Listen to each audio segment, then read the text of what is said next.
ಮಾನ್ಯ ಶಾಸಕರೇ, ಡಾಕ್ಟ್ರೇ, ನೀವೆಲ್ಲ ಹೇಳಿದ್ರಿ, ಎಲ್ಲವೂ ಆಯಿತು. ಅವರನ್ನು ಸರ್ಕಾರದಲ್ಲಿರುವಂಥವ್ರನ್ನ ಕ್ರಮ ತೆಗೆದುಕೊಳ್ಳಿ, ನೀವು ಅವ್ರ ಮೇಲೆ ನೋಟಿಸನ್ನು ಕೊಡಿ ಅಂತೆಲ್ಲ ಹೇಳಿದ್ರಿ. ನೀವೇನು ತಗೊಂಡ್ರಿ ಅಂತ ಪಕ್ಷದ ವಿಚಾರದಲ್ಲಿ?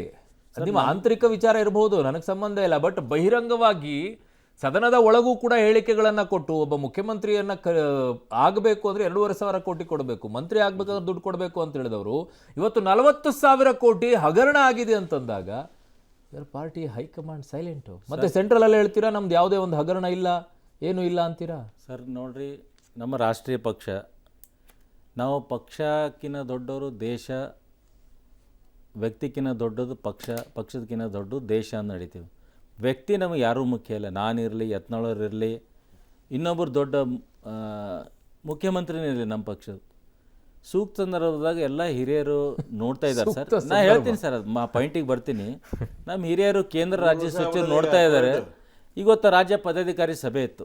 ಸಭೆಯಲ್ಲಿ ಎಲ್ಲರೂ ಚರ್ಚೆ ಆಗಿದೆ, ಇದ್ರ ಬಗ್ಗೆ ಮಾತಾಡಿದ್ದಾರೆ. ಈ ವಿಷಯ ಬಗ್ಗೆ ಕೇಂದ್ರಕ್ಕೆ ಏನು ಮಾತಾಡೋದ ರಾಜ್ಯಾಧ್ಯಕ್ಷರು ನಮ್ಮ ಸಂಘಟನಾ ವಲಯದಲ್ಲಿ ಅದ್ರ ಬಗ್ಗೆ ಸೂಕ್ತ ಆದಷ್ಟು ಬೇಗ ನಿರ್ಣಯ ತಗೋತಾರೆ ಅಂತ ಎಲ್ಲ ಪದಾಧಿಕಾರಿ ನಂಬಿಕೆ ಅದಂತ ಇಷ್ಟೇ ನಿಮಗೆ ಹೇಳಕ್ಕೆ ಇಷ್ಟಪಡ್ತೀನಿ ನಾನು. ಅಲ್ಲ, ನೀವು ತಗೊಳ್ಳಿ ಬಿಡಲಿ ಸರ್. ಪಕ್ಷದ ದೃಷ್ಟಿಯಲ್ಲಿ ನೀವು ಒಂದು ನಿಮಿಷ, ಪಕ್ಷದ ದೃಷ್ಟಿಯಲ್ಲಿ ಬೇರೆ ಯಾರು ಹಾಕಬೇಕು ಕೇಸು? ಬೇರೆ ಯಾರು ಬೇಡ, ನಿಮ್ಮ ಪಾರ್ಟಿನೇ ಒಂದು ಕೇಸ್ ಹಾಕಲಿ ಯತ್ನಾಳ್ ಅವ್ರ ಮೇಲೆ.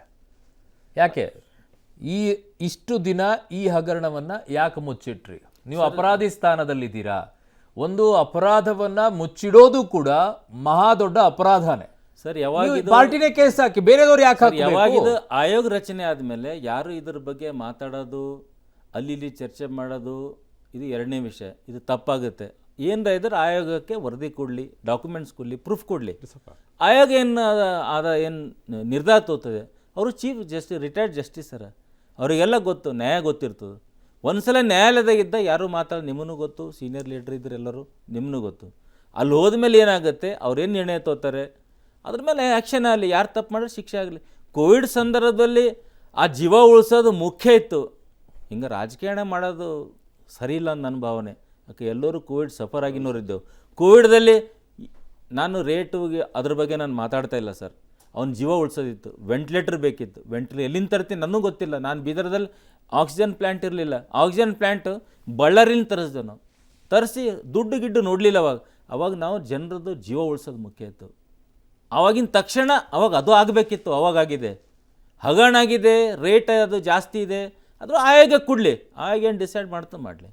ಯತ್ನಾಳರೇನು ಉಡಾಫಿ ಉತ್ತರ ಕೊಟ್ಟಿದ್ದಾರೆ, ಹಿಟ್ ಆ್ಯಂಡ್ ರನ್ ಮಾಡಿದ್ದಾರೆ. ಆಯೋಗ ಗೊತ್ತಾಗ್ತದೆ, ರಾಜ್ಯ ಜನತೆ ಗೊತ್ತಾಗ್ತದೆ. ನಾಗರಾಜದವರು ಈ ಶಾಸಕರು ಮಾತ್ರ ಬಹಳ ಲೈಟಾಗಿ ಹೇಳ್ಬಿಟ್ಟು ಲೇಟ್ ಆಗಲ್ಲ. ಚಾಮರಾಜನಗರದಲ್ಲಿ ಆಕ್ಸಿಜನ್ ಇಲ್ಲ ಅಂತೇಳಿ 34 ಜನ ಸತ್ತಾಗ 3 ಜನ ಸತ್ರು ಅಂತ ಹೇಳಿದಂಥ ಸರ್ಕಾರ ಇವ್ರದೇ ಸರ್ಕಾರ ಅಂತ ಮಾತು ಹೇಳ್ತಾ ಇದ್ದೀನಿ. ಮತ್ತು ಇವ್ರ ವಿಚಾರದಲ್ಲಿ ಮಾತಾಡಿದಾಗ ಈ ರೇಟ್ಗಳ ಬಗ್ಗೆ ಅಂತ ಅಷ್ಟು ಉಡಾಫೆ ಪ್ರಶ್ನೆ ಅಲ್ಲ. ರಾಜ್ಯದ ಬೊಕ್ಕಸದ ದುಡ್ಡು, ಅವ್ರ ಅಪ್ಪನ ಮನೆ ದುಡ್ಡಲ್ಲ, ಸುಧಾಕರ್ದಾಗಲಿ ಯಡಿಯೂರಪ್ಪನ ಮನೆ ದುಡ್ಡು ಅಲ್ಲ. ಅದು ರಾಜ್ಯದ ಬೊಕ್ಕಸದ ದುಡ್ಡನ್ನ ಇವ್ರು ಲೂಟಿ ಹೊಡಲಿಕ್ಕೆ ಇವ್ರಿಗೆ ಯಾಕೆ ಅಧಿಕಾರ? ಒಂದು ನಿಮಿಷ ಮುಗಿಸ್ತೀನಿ ಸರ್, ಆಮೇಲೆ ಮಾತಾಡಿ. ನಾನು ಕೇಳ್ತಾ ಇರ್ತಕ್ಕಂಥದ್ದು, ಒಂದು ವೇಳೆ ಯತ್ನಾಳವ್ರು ಹೇಳ್ತಾರೆ ಸುಳ್ಳು ಅನ್ನೋದು, ಯಾರ ಮೇಲೆ ಅಲಿಗೇಷನ್ ಮಾಡ್ತಾ ಇರೋದವರು? ನೀವು ಪಕ್ಷದ ಮೇಲೆ ಅಲ್ಲ, ಮಾಡ್ತಾ ಇರೋದು ನೇರವಾಗಿ ಯಡಿಯೂರಪ್ಪನ ಮೇಲೆ. Why is not filing a defamation case against Yatnal? Why is he not filing? Why is he keeping quiet? ಅವ್ರ ಮಗ ಯಾಕೆ ಸುಮ್ಮನೆ ಕೂತಿದ್ದಾರೆ? ಯಾಕೆ ಅಂದರೆ ಎಲ್ಲರೂ ತಿಂದಿದ್ದಾರೆ, ಭ್ರಷ್ಟಾಚಾರ ಆಗಿದೆ ಅಂತಕ್ಕಂಥದ್ದನ್ನ ನಮ್ಮ ಸಿದ್ದರಾಮಯ್ಯ ಸಾಹೇಬರು ವಿರೋಧ ಪಕ್ಷ ನಾಯಕರಾಗಿ ಫ್ಲೋರ್ ಆಫ್ ದ ಹೌಸಲ್ಲಿ ಹೇಳಿದ್ವಿ. ಅವತ್ತು ನಮ್ಮೇಲೆ ಟೀಕೆ ಟಿಪ್ಪಣಿಗಳನ್ನು ಮಾಡಿದ್ವಿ. ಖಂಡಿತವಾಗ್ಲೂ ಹೇಳ್ತಾ ಇದ್ವಿ, ಕೇಳಿ. ನಾವು ಕೊಟ್ಟ ಮಾತನ್ನಂತಾಗಿ ನಾವು ಒಂದು ಆಯೋಗವನ್ನು ರಚನೆ ಮಾಡಿದ್ದೀವಿ. ಆಯೋಗ ತಂದು ಕೊಡ್ತಾಗ ಒಂದು ಪಾರ್ಟ್ ಆದರೂ ಕೂಡ ನಿಮ್ಮ ಪಕ್ಷ ಆನ್ಸರಬಲ್ ಅಲ್ವಾ? ಬಿಜೆಪಿ ಸರ್ಕಾರ ಅಧಿಕಾರಕ್ಕೆ ಬಂದ ನಂತರ you are not answerable to the people of Karnataka. 40,000 ಕೋಟಿ ರೂಪಾಯಿ ಅಲಿಗೇಷನ್ ನಾವು ಮಾಡ್ತಾ ಇಲ್ಲ, ಅರುಣ್ ಮಾಡ್ತಾ ಇಲ್ಲ, ದೇವರಾಜ್ ಮಾಡ್ತಾ ಇಲ್ಲ.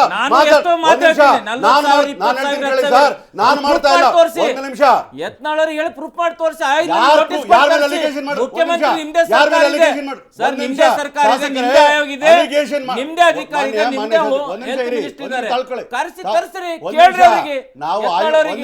ಆಯೋಗ ಏನ್ ಮಾಡ್ಬೇಕು ಅಂತ ಹೇಳಿ ಅರುಣ್ ಅವರು ಹೇಳಂಗಿಲ್ಲ, ನಾನು ಹೇಳಂಗಿಲ್ಲ. ಆಯೋಗ ತನ್ನ ಕೆಲಸವನ್ನು ಮಾಡ್ತದೆ.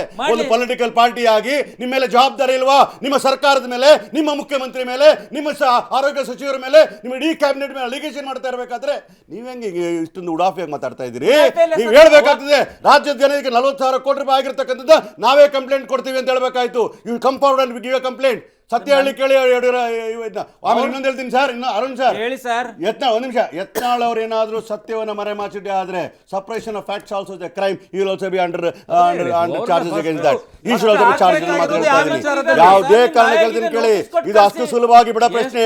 ನಿಮ್ಮ ಬಿಜೆ ಸರ್, ಇದು ನಿಮ್ಮ ನೀವು ಇನ್ನೊಂದು ಮಾತು ಗೊತ್ತಾ ನಿಮ್ಗೆ?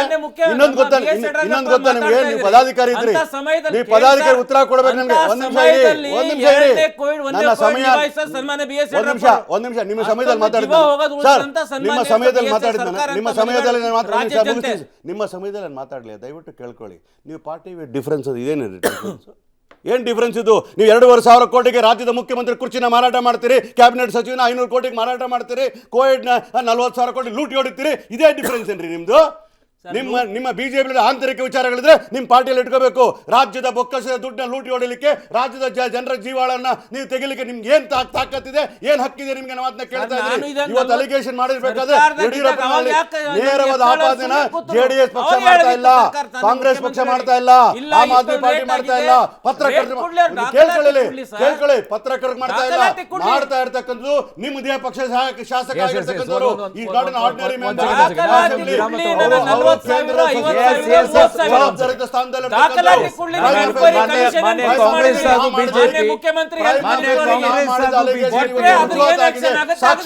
ನಾಗರಾಜ್ ಯಾದವ್ ಹಾಗೂ ಶೈಲೇಂದ್ರ ಬೆಲ್ದಾಳೆ ಅವರೇ, ಪ್ಲೀಸ್ 1 ಸೆಕೆಂಡ್